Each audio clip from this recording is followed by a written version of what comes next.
today's episode is going to be off the chart. So for those of you that have read my book, Be the One, chapter 12, I tell a story about my son, Isaac, and this impact a man made in his life when we were with John Maxwell in Costa Rica, is a man named Jeff Stewart. Jeff's our guest on the podcast today. His son Wyatt is actually here running around. They're doing a father-son trip. So one thing about this guy that's awesome is I told him yesterday, I feel like you've lived 9 lives. He's got this incredible life's experience. But he's one of the top real estate professionals in the country, and he's built and run multiple successful businesses. But he's also a really, really, really great man, and he's a great husband and a great father. And I think it's one of the reasons he and I connected when we first met in Costa Rica was he was like watching Isaac and I, and his sons are younger than mine, but he was watching and he's like, I want to, that's kind of where our first connection started is as dads, So I'm excited for you guys to get to know him and to hear his story. And this will be a super impactful discussion for you. One thing about Jeff, the way I would describe him is he's hyper soulful. It's a very soulful person. He's a person that has just a really interesting take on the world. He kind of runs at a pace, like when you're around him, like his energy kind of runs at a pace where it makes you want to really make sure you're paying attention to things that really matter. Do you know what I'm saying? You're being highly intentional. So I'm excited for you guys to hear this discussion. So Jeff, man, fired up to have you at my house, Southern Utah, sure. All the way from North Carolina, and just such an honor to have you here, brother. Like yesterday, I told my kids before we ate dinner, I was like, we met as strangers, we became friends, and now it's family, So right. Appreciate you being out here. Yeah, I got the famous Justin steaks yesterday. That's right. So That's right. Can't go wrong with that. Anyone that comes out is probably going to get a steak. So let's dive into. I want to talk about all your business successes, but let's just dive right into this as a father, because I know it's something you're hyper intentional with. I mean, this weekend you're here. In fact, Wyatt just wrote you a note before you got here, leaving the hotel, saying, "Dad, if you need to tell him what you're doing," but it's just so sweet, what he wrote down. Right. So Wyatt's, let's see, he's 7 right now. He's 7. He is. And then your older son is how old? He's 10. So 10 and 7. Yep. But let's just start with the note, and then some of your thoughts and your philosophies on being a father and what you do to make intentional time as a parent. Right. Well, for sure, it's a learning process. The fun thing about Wyatt is he said we were going to sleep the other night, and he calls it snuggling up. He leaned over, put his head on my chest, and he said, "You know what I love, Dad? It's like we're best friends, but we have rules." And I was like, "Best friends, but we have rules?" He's like, "Yeah. It's like we're best friends, but then you have these rules. I just love it." And to have a 10 or a 7-year-old come to you like that, I mean, those are the moments that I look for. That is so cool. Yeah, so he put together this note. He's like, "If Justin asks you a question, I don't want you to get confused." So it literally says, "I've been hanging out with my son. We've been having fun." And this is written in 7-year-old right. Writing. A bit hieroglyphic, right? Hieroglyphic. It is a little bit hieroglyphic, but just that time when our kids turn 12 and 16. This is just one thing we try and do. 12 and 16, my wife and I take them on a personal out-of-town date. They get to pick the spot. It's funny, like Isaac, we lived up in Salt Lake, and he wanted to come to St. George where we live now. It's about a 4-hour drive because he wanted to catch lizards. And my wife's like, "Okay, this is going to be a fun weekend, AJ, my 11-year-old's like, "I want to go to Paris." We're like, "Okay, bro, calm down." But so Isaac wanted to drive to catch lizards 4 hours. AJ wants to go to Paris. But walk us through some of the things that you'd feel like you do, some of these intentions that you've tried to set up to say, how are you deepening that relationship with your boys? I feel like I'm skipping to the punchline here, but a great example of that is when you came out with the book. You wouldn't think that a 7-year-old and a 10-year-old would have any interest in learning, be the one.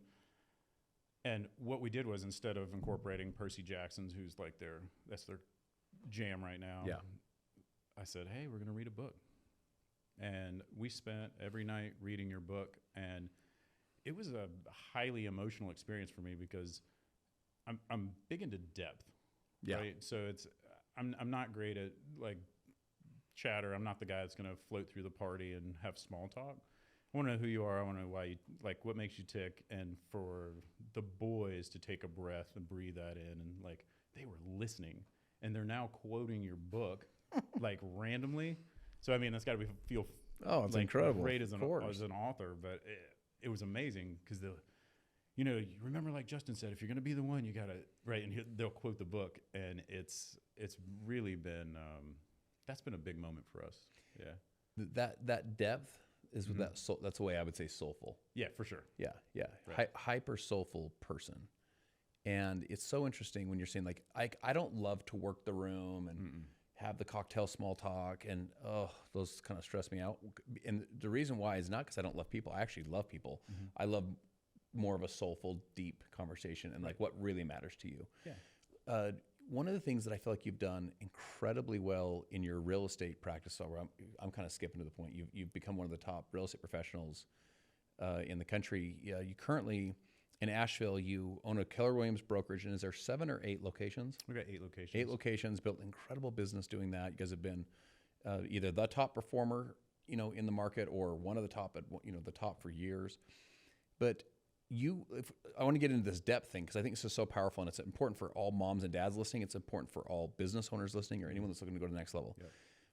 When you sit down with someone, instead of saying, "Okay, what's your goal this year for income? How many houses is that going to take?" Like, work it backwards. Right. You get into the deeper reasons of why they're doing it and what success really looks like. So walk us through some of that, because I think this can help all of us as high achievers. It's really important. So it's typical, especially in a authority figure, in a manager's position. You'll have people come into your office, and there's an immediate sense of shielding, and you're kind of measuring the other person up. What's he going to ask? How do I qualify to be in good conversation with that person? And I use pattern interrupts, but I either use humor or I'll just go right to it. Like, do you get into real estate to win or to lose? And then you'll see them like, and then we'll dig into that, because too often the conversations are about goals, not the growth. So people are setting up KPIs or financial goals because they think that's what we want to hear, or that's what they've been conditioned or taught is important. So what I do is I literally ask, yeah, but what will that get you? And what would that feel like? I'll give you a great example. I've got a woman named Hannah who runs our Asheville office. Yeah. She desperately wants a beach house. She desperately wants to be what? A beach house. Oh, beach house. Got it. Yeah. But she's not hitting her goals. So I asked her the other day, I said, well, how's the beach house? Yeah, I'm really excited. I can just tell I'm going to get it. And I said, well, that's great. That's great. I said, I want you to do me a favor. And I said, I want you to close your eyes, and I want you to think about your feet in the sand. And it was an audible, like, inhale, like, and then I said, I want you to imagine your daughter to your left and your daughter to your right. And like the conversation has shifted at that point. Of course. We're in like sacred ground. Yeah, you're in soulful ground. Oh my gosh. And I said, what I'd like you to do is I want you to imagine what that feels like. And she's like, yeah, I got it. I can feel the wind. And I was like, okay. I was like, now what I want you to do is I want you to open your eyes. And I said, what are you doing next weekend? She's like, I don't know. I don't have plans. And I said, I'd like you to drive to Charleston. That's where she wants her beach house. And I said, I want you to drive to Charleston. I want you to grab some sand. And I want you to bring that back to Asheville. And I want you to put it on your desk. And I want you to put your name and your 2 daughters' names in that sand. And every time you accomplish something that moves you toward that goal, I want you to take some of that sand out and take it back to the beach the next weekend. And I said, when you get to the end of that jar, and you get to the bottom, you'll be in that beach house. And there's just like this, both a weight and a lightness to the room that hit at the same time, right? Yeah. The gravity of the situation. And we're not in a managerial conversation. We're in a partnership. We're in a conversation that I can guarantee you she will have that house. She went and got the sand. How far is that drive? 4 hours. 4 hours. Yep. So one of the things that I teach is so interesting. I'll dissect it the way I share it. Sure. Because you're doing it. This is how you're doing it. The way I teach it is, it's what I call GR2P. It's a formula I teach. The G is the goal, and goals create clarity. If you ask most people, like, what do you want? There's like, to be successful, or right. There's just that Tony Robbins says that clarity equals power. So that clarity of, I want a beach house at this beach, this is how much it costs, and like this. So that goal creates clarity. Cool. What most people don't do though is they don't create the R, which is the reward. And the reward is, the goal is to make $1 million, right? Or 100 grand or whatever the goal is, right? Here's the goal. But then you translate, the key word is like to translate the goal into a reward. The reward is, what do you really want? And that's what you're so good at. One thing that you're also doing is you're getting into like the how does it feel part, like the biological part of it. Right. Where did you pick that part up? And that's, I'll attribute that to my time at Keller. We've got some amazing teachers and educators and partners in the Keller system. And they say logic makes you think and emotion makes you act. So I can logic you through anything, right? If you got to hit these numbers, if you want that much money, you'll need this many units, closed at this conversion rate, right? It's just like engineering. But if I talk to you about what that actual sand feels like between your toes, it's almost a tactile. You've moved through the intellectual part, and now if you can believe you're there, then the path is really clear, right? It's a matter of not building business, but sculpting it. Like the things you don't want are covering the things that you want. So it's a matter of picking off those things that are diluting and or confusing your goal to get to what it is underneath it. And I think you even referenced it in one of your classes you did. Yeah. It's like Michelangelo's David, right? That's right. He wasn't built with more stone. That's right. It's the chiseling away That's of right. the pieces that aren't the vision. That's the one, right? Yeah, that's it. And by the way, it's B. So it's not become the one. It's not add a bunch of stuff to it. It's inside. It's who you are. It's B. That's right. And they asked Michelangelo, how did you do this out of marble? And he said, I chipped away everything that wasn't the angel, that wasn't Right. David. That was not him. That's exactly right. So for me, goal creates clarity. You translate goal into reward. Yep. There's two P's. It's GR2P, two P's. First one is progress. Progress answers the question, where are you? Or where are you now? So for example, if you're here in my city with me and we're going to meet for dinner, and you text me or call me and say I'm lost, what's the first question any of us would ask? We'd say, where are you? You can't guide someone in until you find out where they're at. So you'd say to Hannah, all right, your goal is to make X amount. We need how many homes? 100? Okay, cool, for example. Where are you at now? Right? You're 60. Cool. Now our goal is to guide her in from 60 to 100, for example. That's right. And then lastly is the second P, which is plan. And plan to me is we need to raise necessity. So Brendon Burchard wrote a book called High Performance Habits, and he said that one of the characteristics of high performers is they raise necessity. Things aren't, I hope to, I want to, I'd like to, that'd be nice to. How much do you want the beach house? A lot. Like that kind of stuff. It's a must. The necessity is so high. So it's like someone says, I want to write a book. Cool. When do you want to write the book? And they say, in my lifetime. Okay. That, if they raise necessity to, I want to do it in the next 10 years versus I want to do it in the next year versus the next 6 months versus the next quarter. That's right. Versus I'm going to write it this month versus I'm going to write it this weekend. The necessity is so high. So the question I ask is, if I had to do it, what would I do? And then you tap into the resourceful part of your brain to say, if I had to, I'm not saying I'm going to, but if. Right. And then if I had to, not hope to, wanted to, that'd be nice to. If I had to make this happen, what would I do? And then we start laying out the plan, and then we obviously go work the plan. So, man, I love that. So walk us through.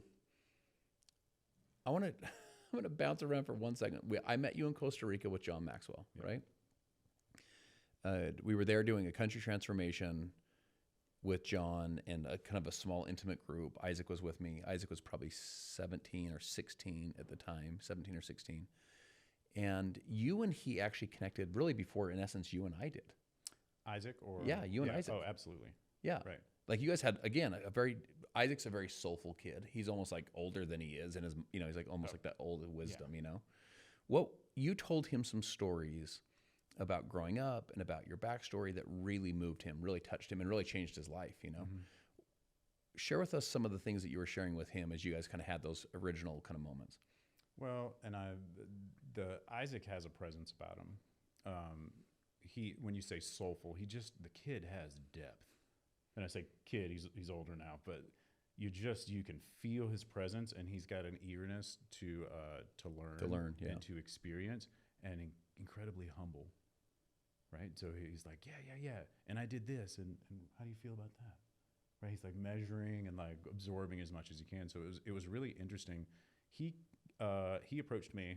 We talked about small talk. I'm just like, not a small talk person, right? But John and I were having some great experiences, which I had not expected. Some one-to-one experiences. John's blowing my mind, as he does. And then Isaac starts asking me questions about like leadership stuff, right? He's what was he, 18 at the time? 17? I think he's probably 17. Right, and he's asking me these like fundamental life assessment leadership questions, like difference between leadership and management. How do you get buy-in from your people? Like 17-year-old kids asking me this, right? So it was fascinating, but that also drew me in because I was like, this is one of those moments that matters. Yeah. Right. Yeah. And that takes me to the stories because there is my life story is filled with successes that I believed were important, and I think like a lot of us do, we struggle for what is our identity, right? So for me, I was not a high performer in school from an intellectual or from a educational standpoint, right? I didn't do well with standard testing, so I leaned into sports, right? Do you want to know what's interesting about that? Yeah. Is you're so freaking smart. I'm serious, dude. You're like engineer smart. You're like smart, like see all these little pieces how I fit together. Graphs, right? Yeah, you see things in graphs and flow charts and stuff. Like you're like seeing the world in 3D. So Right. the fact that you weren't great at school, I wasn't great at school either. I was like, you had to have a 2.0 to play sports, so I had a 2.1. Right. And I was more because I was so social. I was just like, I just want to talk to all the girls and hang out with Right. my friends, and I made friends with all the teachers. Right. And I was that person then, because that was where I was finding my wins. Because we search for things that bring us significance. Yeah, right? people like what Success they're equals good at. significance. Yeah. Right. So yeah, that was for me as well. So you leaned into sports, basketball, soccer, Yeah. right? Just athletic, and Yeah. found successes in that. Yeah. Right. Okay, so you're in school, and you're going through it. So this started leading into some of these childhood identity stories that you. That's right. And I'm realizing that I am not identifiable in a good way with school, right? I did enough to get by, and to be honest, I didn't learn how to study. I say that talent can be a curse. A lot of just general intellect would get me enough to pass the test, Yeah. and then I was more concerned about what game was happening. Yeah. You know, I can social totally relate to literacy, all that stuff. So I do that in high school. Try to go to college and play sports, doesn't work so well, and then I just go into the workforce and end up going back to school. I'm in school and I developed this like bicycle component with a friend, and it explodes. And when I say explode, I mean it's like, this sounds grandiose, but it was literally the most riveting thing happening in the cycling industry. And it's like literally two kids in a basement of a house, like fake it till you make it. And it was brakes, wasn't It's it? a bicycle brake, right? Yeah. Genius partner. I mean, like we talked about intelligent. He's on a different level. And we built and manufactured and designed this brake, and it did really well. I mean, we were on winning stages of the Tour de France. We're in Bicycling Magazine, and like we're just kids. I'm at the University of Georgia. Did really well. Had a falling out with that partner. Learned how not to be as a partner, what was important and what wasn't, and it had nothing to do with success. It was about integrity, and my big word is integrity. Moved into a second venture. I was like, 22 years old. I was like, I'll do this myself. I don't need you. Built another bicycle brake, did really well. It was effectively stolen by a bicycle company. They took it to market. It's like second strike. By the way, can you explain how it was stolen? It's unbelievable. I just think it's a good business story. This is just a lesson, right? So my partner, that second partner, nicest guy that could be. Engineer, an actual engineer, licensed engineer. We did the brake. It did really well. Tested really well. We were making our way into online, getting reviews, and it was really getting a lot of momentum. We were contacted by one of the largest manufacturers of cycling components in the industry, and they said, we'd like to talk about either licensing or buying the product. So I was like, that's great. We had our little high fives virtually. I was East Coast, he was West Coast, and he's like, they're interested. And I was like, that's great. 2 weeks later, he calls me back and he says, I just got a letter from them and they're not interested. I said, well, what happened in the last 2 weeks? And he said, it's crazy. I thought they were in. And I said, no, like literally what happened? Like, walk me through what happened. Yeah. And he said, well, I met with them and they said that they wanted to take it to the board. And he said they asked if they could have the break to show them what they wanted to invest in. And he said, so I gave it to him. And what we didn't know was that they actually flew it to Asia, reverse engineered it, and had it back on the market within 2 months. Mm-hmm. So from as far as a life lesson goes, nothing but great intentions. Mm-hmm. And you try not to be in a scarcity mindset where you're like, oh, this could happen. And my poor partner. So it was just another example of how not to do business. Mm-hmm. And these things are just imprinting, Mm-hmm. right? They're Of setting course. the flags to develop who I'm going to be as a business owner and as a leader. So that design was effectively stolen and taken to market and was fairly successful for a long time. Keep going from there. So All that's right. that's still in the kind of bicycle Oh world. man, so I'll move quickly. I developed another company. A friend of mine taught me how to build a website, right? Just using a website builder. We built a drop ship e-commerce company that specialized in boutique bicycle parts. Crushed it.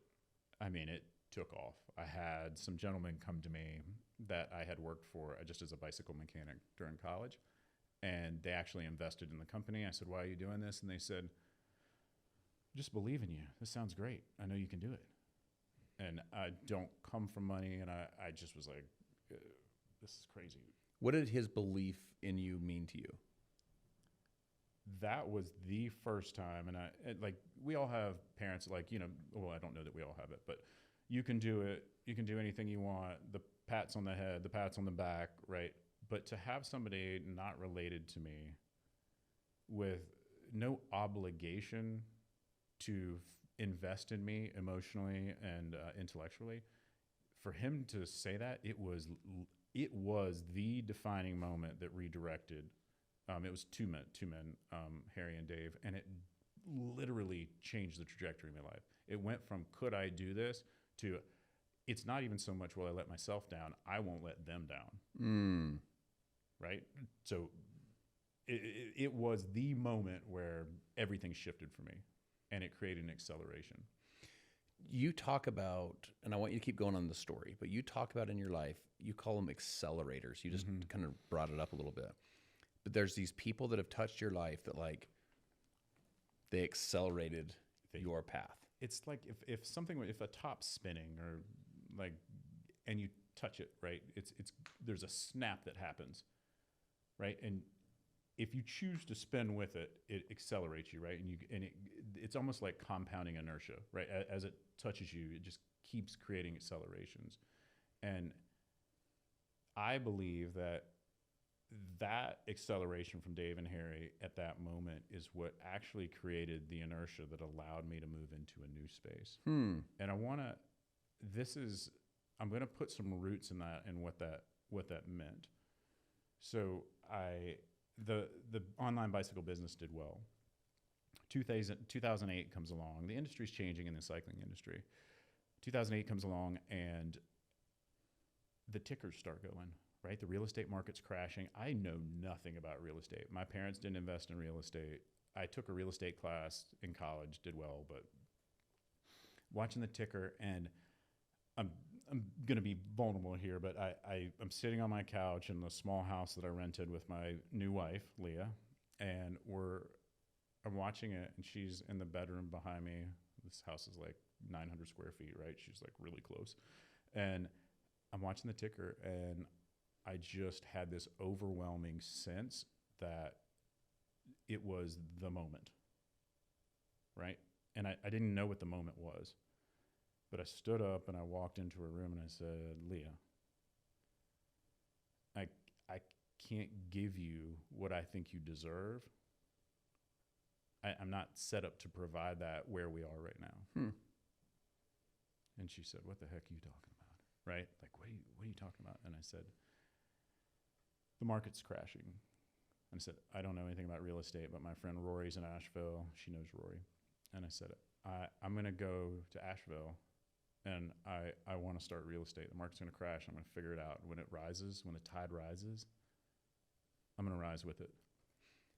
So the word crisis in the Chinese character. I don't know if you know this. It's a symbol, right? They write in symbols. And the symbol is the word danger, and it's the same symbol for the word opportunity. Totally. So I didn't know that. It's the same symbol, right? What's so interesting is you're watching all this danger happening in 08 real estate crash, and most people would see only the danger, and which, by the way, rightfully so. Oh, yeah. You're watching the danger in this crisis, and instead of seeing, in essence, only danger or only crisis, you're saying, there's a huge real estate opportunity. How do you think you're wired to find the opportunity in the danger? I don't. So there's a moment. We all have felt it, right? And I think Mel Robbins says 5, 4, 3, 2, 1, go. I don't know what I knew at that moment. I just knew that where I was standing, I wasn't going to be standing tomorrow. Right?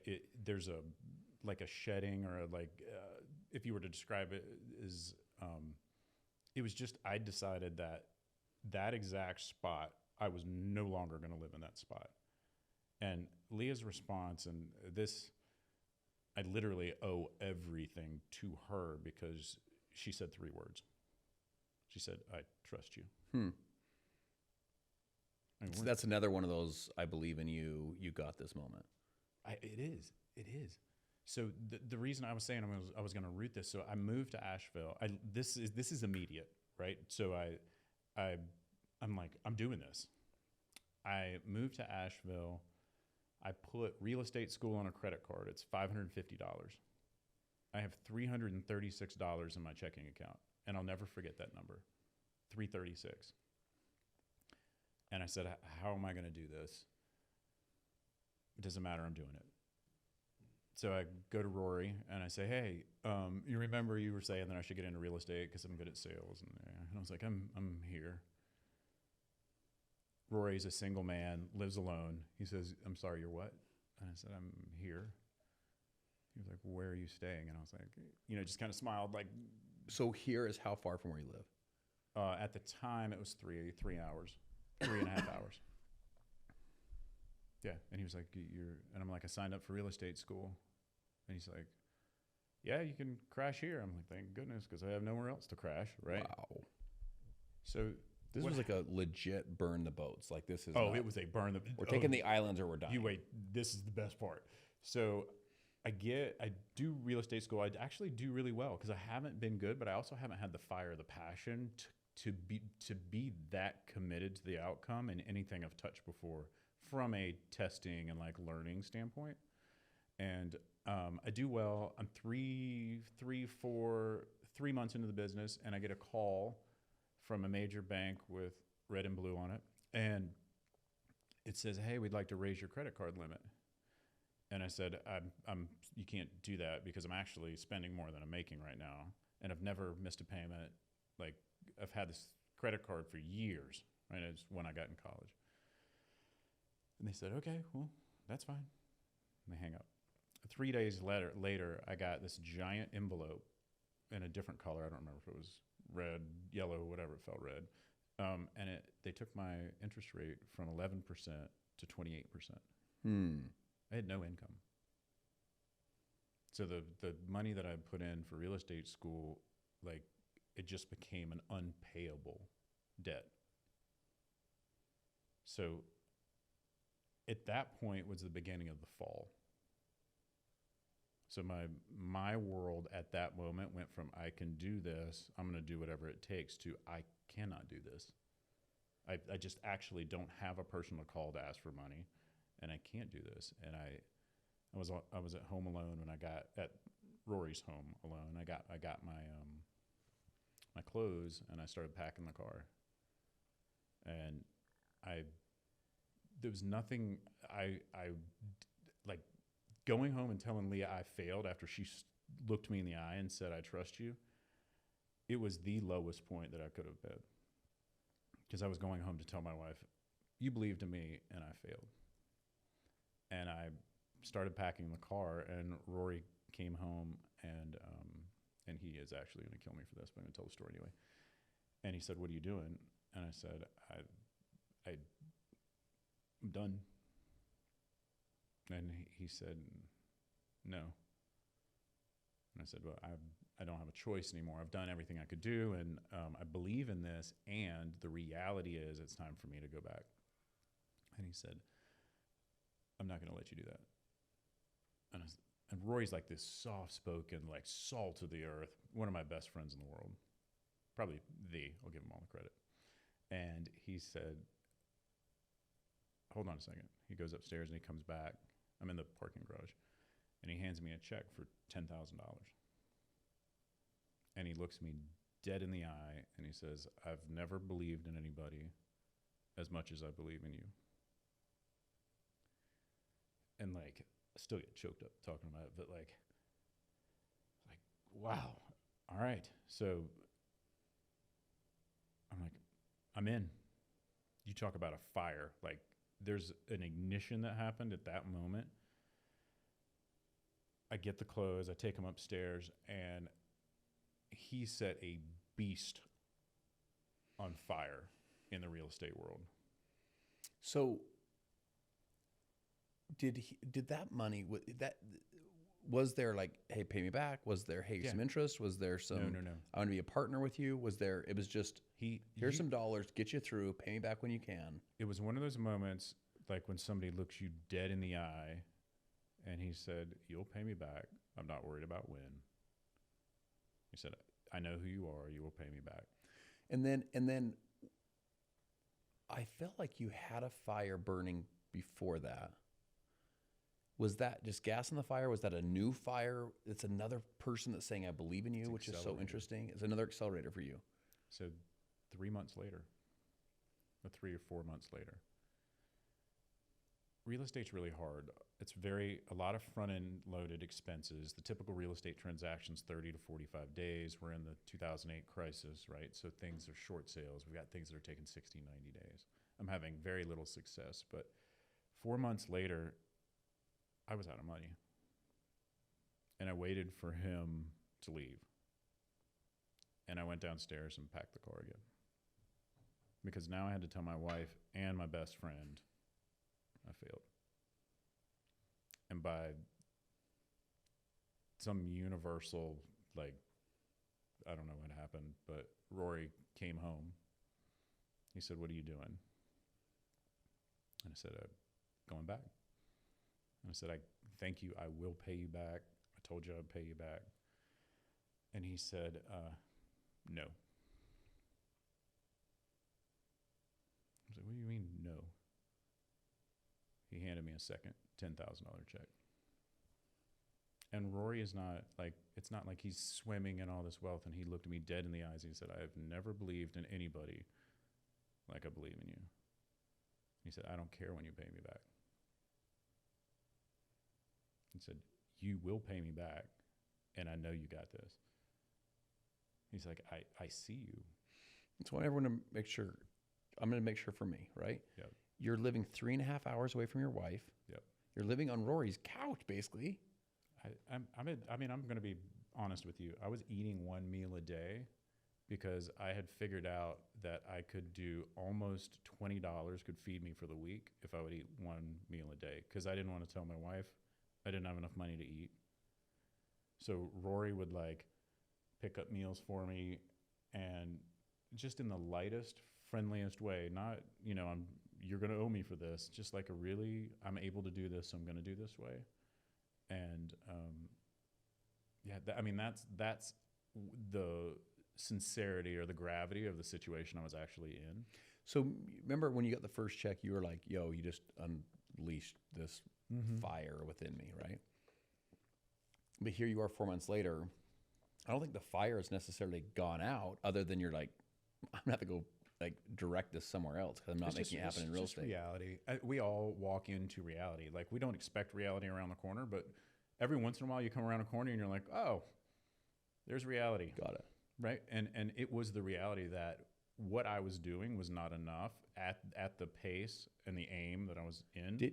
Was that second check, did that add more fuel to the fire, as far as like, did you increase your output? It was actually the opposite. There was a peace So we talked about like the animal, right? Like he let the beast out. That moment actually inverted. It went to the deepest sense. I called it roots when I said earlier, I'm going to put roots in this.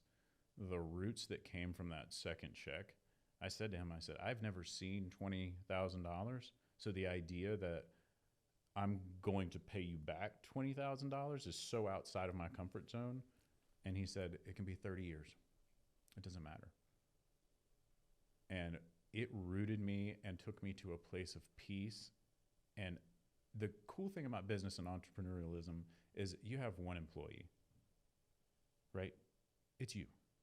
And I knew all I had to do was manage my activities and my focus to win.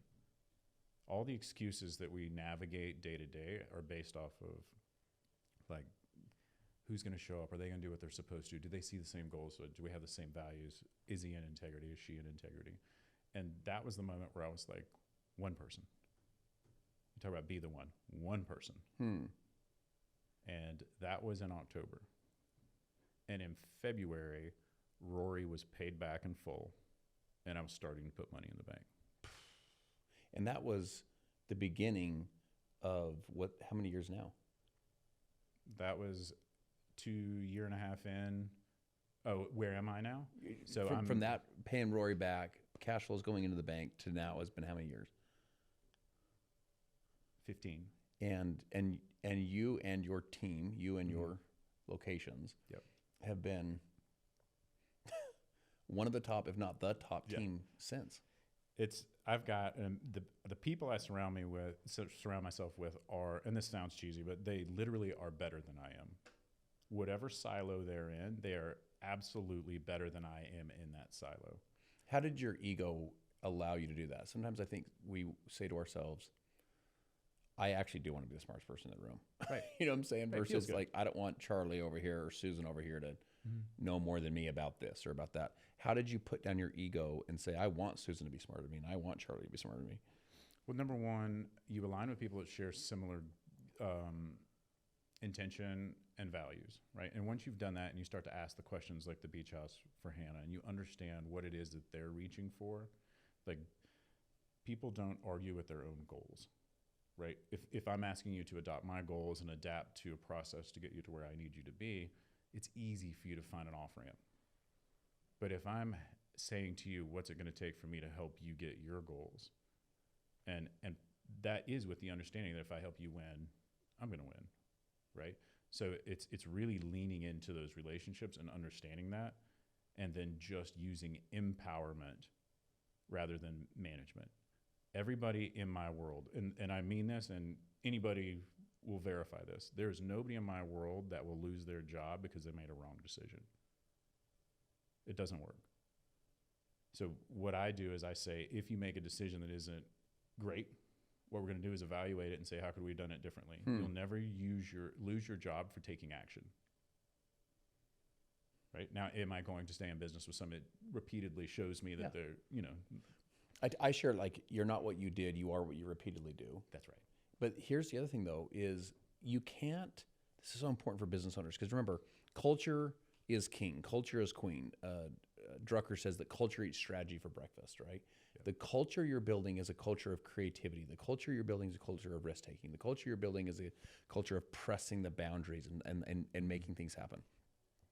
If you want to build a culture like that, where you're thinking creatively and you're pulling the creative juices out of people, and you have to allow them to make mistakes. If you don't, if in other words, you say, I want you to be super creative, and then the minute they do something creative and it doesn't work, and you're like, what did you do? Right. You're gonna kill. It doesn't matter what you're saying. You're gonna kill any creativity that the group has, right? The fire that they have to go try new things.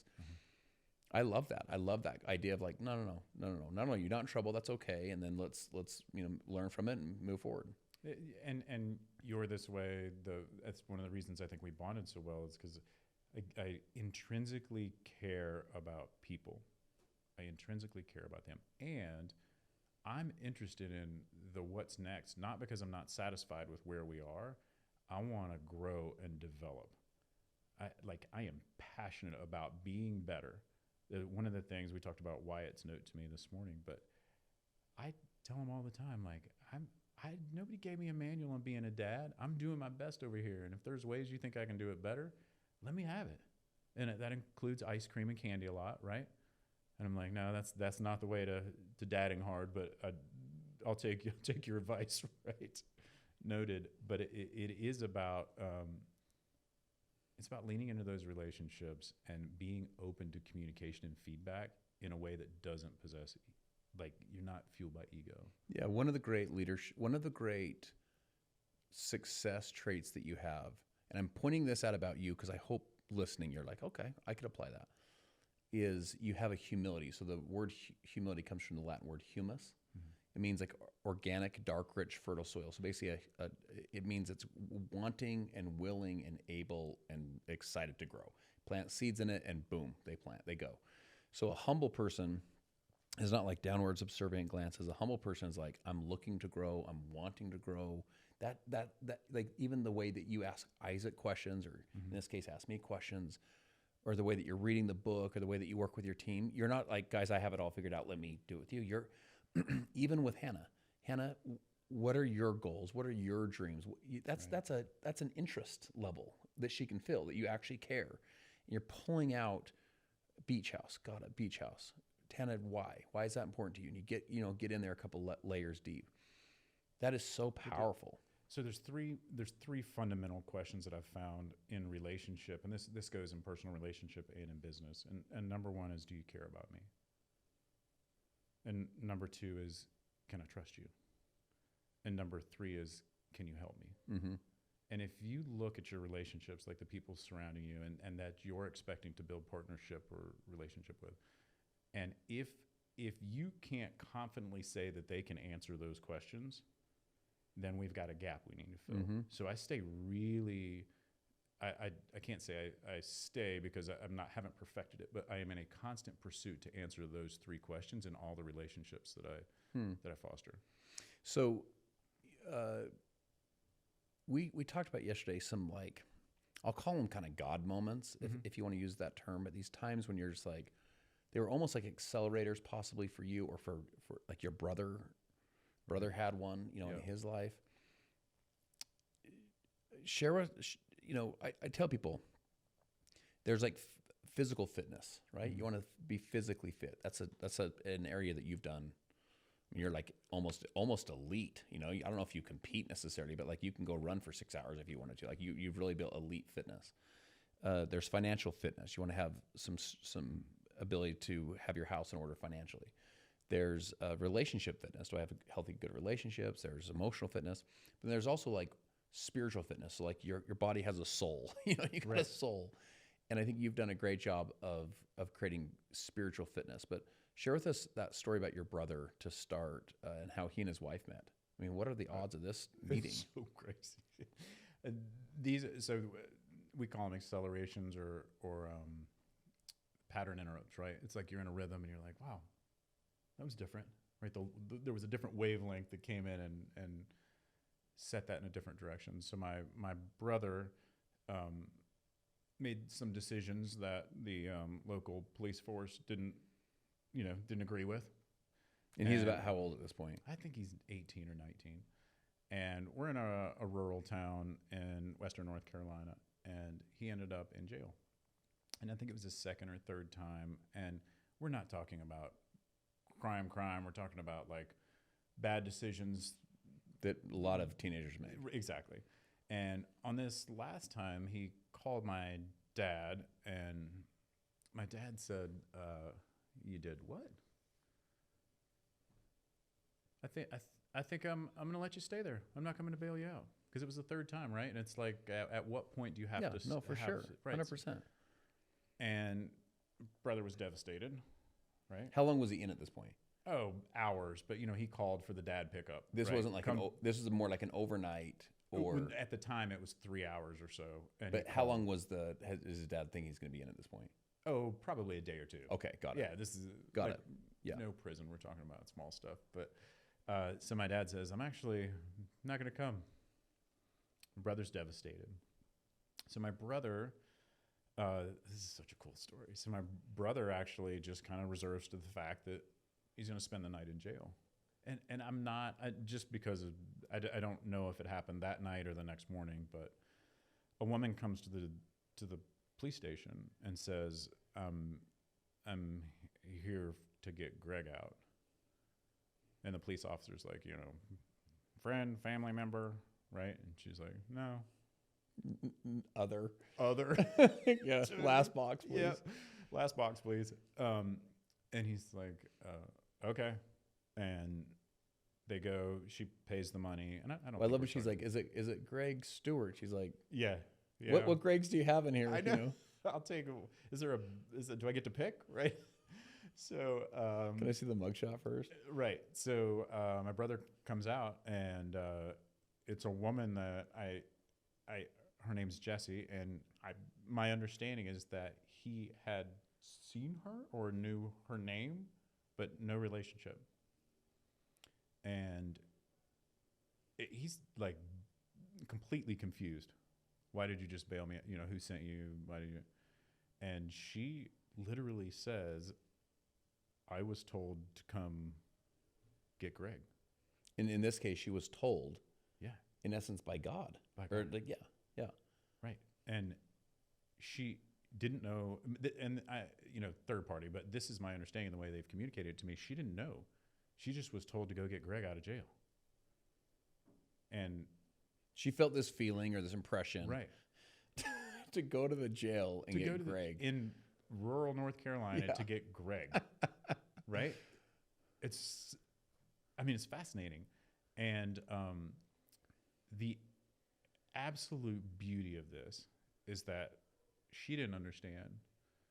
He didn't understand. And they are happily married with 2 children. And Greg's pouring into his church as a youth minister.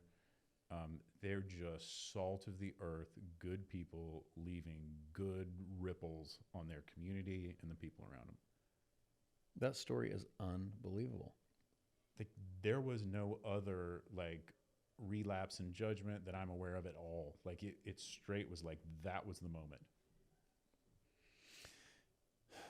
First of all, it's an amazing story. And there's also a thread of finding people who believe in you. Yeah. In her case, having kind of an attunement to, and not only an attunement to God and these feelings and emotions and impressions she's having, but then also the willingness to obey and just to be like, what, I'm going to act on that. Versus being like, what? Wait, I feel like I should go to the jail and bail out Greg. Like, what are you talking about? That's a stupid idea. That takes a lot of faith on her part, a lot of courage. It's interesting. So that plays into my life in a big way. So I believe that there's so much noise that we have a hard time listening, right? I don't know who to listen to, especially with technology and the availability that you have with cell phones. But I write, and one of the things that I've adopted is I live in thankfulness. But as far as gratitude is something that's really hard to slow down for. Right? Gratitude is that, like, breathing in a different way and actually coming to peace and breathing, like living in gratitude. And that takes some intentionality to slow down and do that. So one of the things that I wrote a couple years ago, actually right before I went to the Maxwell thing, was that when I wake up in the morning, I'm going to breathe out gratitude before I breathe in. And in that, I won't pick up the weight of responsibility. I'll find joy and excitement in it. And when I'm having a hard time, it's all about stopping, because I think Tony Robbins says you can't maintain 2 feelings at once. Mm-hmm. You can't do it. You can't be full of anger and gratitude at the exact same time, or fear and gratitude at the exact same time. Stress, anxiety, like all those things that challenge us. So when we're in Costa Rica, this story that's in chapter 12 of the book that you read to your boys, you made such a huge impact on Isaac. You guys had such a soulful discussion. And he and I left that very first night. We're with John. It actually went my son, John, me, and then there was a group of us around the table. We're having like this, kind of nice dinner. Palm trees are swaying in the back, and you know, it's at night, just this kind of cool thing. And John really poured into Isaac that night. It wasn't too cool for him. Wasn't like, who's this freaking kid, you know? So we get in the elevator, and Isaac looks at me with these really sincere eyes, and he goes, Dad, what can I do to add value to John Maxwell? And I thought to myself, son, you can't. You know, I was just like, just enjoy the trip.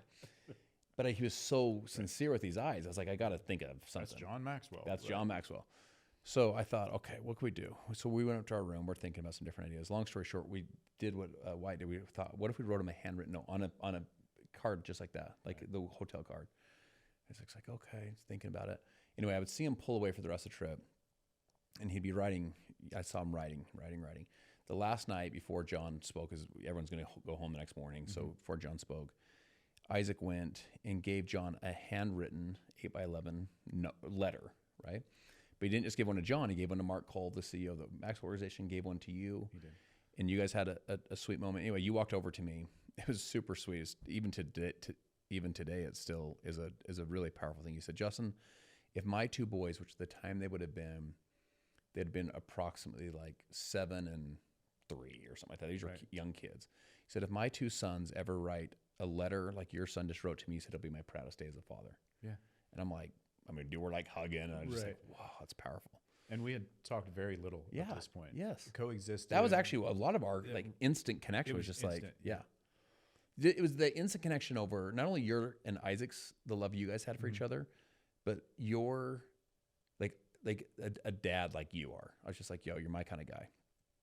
And what was interesting is a number of weeks later, Isaac gets a letter in the mail, basically a box in the mail. It's a handwritten letter from you. And part of what it says in the letter is that you had taken the letter he had done and I think copied it and then put it up in some of the Asheville, North Carolina, Keller Williams offices because you felt like his letter to you reflected the principles and the values that the business, the culture of the office, which I thought was super, super sweet. And it was this ripple effect, you know, of his words to you and then ultimately your influence on others. But the other thing you did is you sent him a brand new Mont Blanc pen. So for those of you that aren't in the pen world, that's a beautiful, expensive pen. And it had his initials engraved on it. And I just thought to myself, how powerful is it that you took that time? I told you this yesterday. It's the law of diminishing intent. We all have good ideas. It's like, man, I'm gonna send him a handwritten letter. And I'm going to go buy a Mont Blanc pen, and I'm going to get it engraven. I'm going to go ship it to him. But it's like the law of diminishing intent kicks in. Like, oh, crap, I haven't read that letter yet. That's right. Got a phone call. Or I got a call came in. And then I wrote the letter. Oh, shoot, I got to buy the Mont Blanc pen. But my kids got basketball right now, you know, so you go do that. And then I got it, but now I got to get it engraven. And then I got to go send it. Over time, you just never did it. That's right. Right? So for you to have the idea and then to go execute on the idea and send it was super impactful to him. It meant a ton to him. In fact, I sent him a message that last night after dinner, and he was just like, I thought that was so awesome that you and your son were here. So John, that last night, pulls us all together, and his last final words were, be unforgettable. Be unforgettable was his kind of final note to us, you know, or mentoring. And he pulls out of his suit pocket. He says, Isaac, you're unforgettable. Pulls this letter out. And I just thought that was so powerful of you to take that time with Isaac. It's so interesting. I don't know if you felt this. Like, you have like a connection with me because of it. You have a connection with Isaac because of it. You have a connection with my wife because of it. Everyone just like, anyone that like, you love him like that, then we love you like that. That's right. Do you know what I'm saying? Yep. And I just think that's really says so much about who you are, this soulful person that you are, that again, you didn't just think about it. You went to the lengths to actually execute, to actually do it. And you'll now have a connection with Isaac. And now in this case, or even through the book, even more, to teach that lesson to literally tens of thousands, if not ultimately millions of people, of your part of being unforgettable. Right. You're unforgettable to Isaac, and you're unforgettable to his family. You know, even last night, I told my girls, hey, sisters, I go, he's coming over, here's who he is. You're like part of the family now. You know, you're unforgettable because of that. So the point, this comes from Rory. So with that second check in that garage underneath that condo building, when I received that second check from Rory, I made it a absolute commitment that I would believe in people like he believed in me. And I said to you yesterday, I don't have the right to not do that, because that was the moment that changed my family trajectory. Like, we have familial cycles, right? Your family kind of works in the same dimension, and then there's one person. And what's interesting is, you talk about be the one. I almost think Rory was the one. And then what he did was he broke my cycle. And then I was committed that you take a 17-year-old kid who, in his perception, I don't see myself as a CEO and business owner, but in his perception, I was a big deal. For sure. And what he did was he took the time, and he was Googling words. For sure. There Making was sure no he was spelling misspellings. exactly. And for him to take the time to deliver something to me, and the importance of what he delivered to me was not what I was, it was what he perceived me to be. Because so often we are defined by what we say we are, but the reality is those around us that actually decide who we are by the intention and the way that they've received us and how we show up in their lives. So he had done that for me. I owed it to him to show up and reinforce that activity, because I don't claim to be his Rory, but what I want to do is I want to be the person that reached back out to him and then accelerated him forward. So I am the most forgetful ADHD person on the planet. But there is a significance. I said it earlier, but significance and success, right? For me, success is significance. And if you believe significance follows success, you're probably mistaken a bit. Like, show up as significant first, and that's how you will feel. For me, that's how I feel successful. Am I significant to who and in what ways? And for me, it was like, I can give this kid a nudge, and that's a pin. I didn't send him a sword, right? I didn't send him a baseball hat. I sent him a pin, because the time he took to write those words, and what his letter to me, how he received me, is what I believe to be reality, because I didn't write that. So my commitment is to keep showing up that way. So it's actually framed at the door of Hannah's office. So if you go into the CEO's office at our Keller office, it's literally written right there. And I asked her why she did it, and she said, because I want other people to know how you show up and who's leading the charge on this organization and what our culture is. That is so powerful. That's such a great story. I love that you wanted to reinforce that activity that he did, or that action he took. I tell people, you always want to recognize what you want to see more of. Mm-hmm. So as you're raising kids or building a business, you want to recognize what you want to see more of. That's right. That's in essence what you were doing. You were saying, Isaac, Absolutely. I want you to know, I recognize that and do more of that in your life. That's right. Show up and be unforgettable in his case, and then you're super unforgettable to him. And because it's so interesting that I don't have the right not to. You have this place in Isaac's heart. Again, we now have this book that will live on forever, right? That story will be told forever. And that is such a powerful way to look at it, that you not only have the right, but you have the responsibility to pay it forward. Someone was it for you, you can go pay it forward for someone else. That's right. In life, we go through an exchange, right? So if I just saw something it might have been Instagram or something, but it said, if I think before I give, it's a trade, right? So for me, I want to be really intentional about continue to pour into other people without an expectation of what I'm going to get back. I don't want to consider, why am I doing this, and what am I going to get out of this in return? I just want to pour in and hope that accelerates that person to pour into somebody else, because I do know that I'm a result of Dave and Harry, Rory, Leah, like all these people in my life, my parents, right? They all showed up in different ways, and I'm gonna just keep leaning into that. And I would hope that people listening to this do the same. Like, just keep giving. It's life's ATM. If you go around trying to take withdrawals out of ATMs, it doesn't work. Mm-hmm. Unless you're making deposits. Mm-hmm. So make the deposits first, so when you need a withdrawal, then you can do it. Yeah, you're a value, in my opinion, this accelerator. Another way I would look at it with you and the people that did it for you is they were multipliers. There's people in life that subtract from you. Yeah. There's people who are dividers. They divide you from either your goals, dreams, or from other people. There's people who add value, and there's people who multiply value. You're a multiplier, and you've had multipliers. You've also had people that have added value too. Mm-hmm. But you were a multiplier for Isaac. You were a multiplier, and you multiplied by seeking, in your case, to add some value to him and to say thank you. Do you remember how your answer was when I said, how did you do that with him? What was it? Lizards.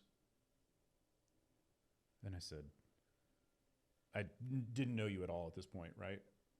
All I knew was your arms were bigger than mine, right? I was like, lizards? And you said, we spent a lot of time in the desert. Yeah. Looking for lizards. And for me, that meant more than maybe the words than you can articulate, like out of the words, because what I heard was be present. Yeah. Yeah, I spent a lot of time together. That's really powerful. Let's shift back to real estate for a second. So you're one of the top real estate professionals in the country, and there's a lot happening right now with the National Association of Realtors. There's a lot of stress for real estate professionals right now. There's a lot of uncertainty in the marketplace. There's even people that are listening that have heard about it but aren't even sure exactly what's going on. Sure. Talk to us about what's happening, and then also specifically the effects you see it happening on the real estate profession. Right. So the recent lawsuit, and I have to be careful with my language because it's all new, but the lawsuit that we just saw a settlement from NAR, Keller Williams, and a lot of other franchises have gotten involved with it, but it's a conversation around the seller paying a co-broke commission to the buyer's agent automatically without full disclosure and agency with the buyer agent and their client. And what we're going to see in that is, number one, fees have always been negotiable. Right. So a lot of this is the legality around it and the words we use and what the flow of money it will be moving forward. We're not going to see any changes for at least 4 months.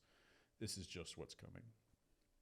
But more than ever, we've seen this onslaught of technology. We've seen the Zillows of the world grab market share. And as we know with Facebook or anything, if you have the people and the traffic, you have the data, you've got a lot of market share. What we've seen is a diminishing value proposition, and I'm going to speak candidly because I am a huge fan of this industry and the people that pour into it in the ways that are beneficial. And I believe the industry became a bit diluted. So agents over time, I don't want to say they were paid too much. I know that'll be triggering for a lot of people, but what happened was we used to have an MLS book. We protected that information. There were barriers to entry and people needed to know us and our relationships. And then there were functional aspects of real estate, which you needed us to open a door. Now we've got technology, you can get doors open. Now we've got the MLS, you can see properties. So the best thing about this whole thing, and this is just like the other opportunity when the stock market crashed, what you're seeing, so when you have a crack in something, there's an opportunity for light to come through. And I think what we're going to see is people getting really, really familiar or really confident and articulate about what their value proposition is. If it's something that is assumed as part of the practice of real estate agency, it's probably not your value proposition. That's your job. So I'll often hear people like, well, I'm going to let you into houses. I'm going to do this. I do this exercise with agents a lot. I'm going to open doors. I'm going to check the MLS for houses that match your search. I'm going to, that's your job. That's not your value proposition. It's almost like your kids are like, I'm going to make my bed and clean my room and I want money. You're like, no, dude, that's because you live here, bro. No. And we talked about accelerating, but in our company, Keller as a whole, and in our local franchise in Asheville, we talk a lot about what are you bringing to my life to help move me forward. And that's that acceleration, or I call it the ATM. I actually use the phrase real estate ATM, but the functional parts of real estate, huge exposure there. If you haven't been replaced or if there isn't a technology. So just explain functional, just to make sure that we're. So functional is writing contracts, right? So I know you feel really good about that, but writing the contract can be repeated. That does not take expertise. It is a legal contract. Now, the strategies with which you might write that, or the techniques you might use to have a competitive advantage to deliver more value to your client, that could be a value proposition, right? And that's based off of historical track record and like experiences in the market, tenacity, understanding communication, language. All those things are great. Those can be a value proposition. But writing the contract, opening the door, finding a house that's already listed, those things are your job and not your value proposition. So I believe that when we see as the new rules from NAR and we start to see those applied in the MLS, we're going to see, I believe, quite a culling in the market with the agents that are functionary and aren't real familiar with what their value proposition is. It's going to show up big. What does that look like? When you say show up big, what would you anticipate that looks like? I anticipate quite a large drop in members of NAR, agents in general. In our local board, I would expect at least a 20% reduction in agent count and probably more. If you operate by a typical like 80-20 rule, we would say 20% of the agents are doing 80% of the business. In real estate, I would say it's probably more like a 90-10. Mm-hmm. Those 10% are going to gain market share. The 90 is going to be really challenged to either find a way to partner with the 10%, or we need to do some real soul searching and find out let me do an autopsy on my successes in the past and find out what my specific DNA is and what I bring value to this industry, and then communicate to that to your clients effectively and create partnership and wins for your clients that give them a competitive advantage. A way to say it, correct me if this isn't accurate, a way to say it is, if you haven't been adding that much value, to your point, you're opening doors, you maybe did title shirts, you wrote the contract, there may not be a big spot for you in the pie now, where you might go do something else. If you are great at adding value, you're great at bringing deals, you're great at doing the work, you become so good that you're undeniably good at what you do. Mm-hmm. There will be even a better opportunity for you now because there's no less folks that aren't adding a lot of value doing it. Yeah, if we have, like just in my local market, if I have 30% of the people are doing real estate as a side job or not primarily, right? They're having fewer experiences, and it's likely that their expertise is different than someone that's doing it day to day. And I would expect that the agents that are not doing it more frequently and have not developed a unique skill set are going to see that their opportunities are shifting to the people that are developing a lot of value. The value is interesting. So value can be relational, right? I want to know the people that know the investors and the wholesalers. I want to be involved in the community and the HOA. I want to know what houses are coming on the market before they come on the market.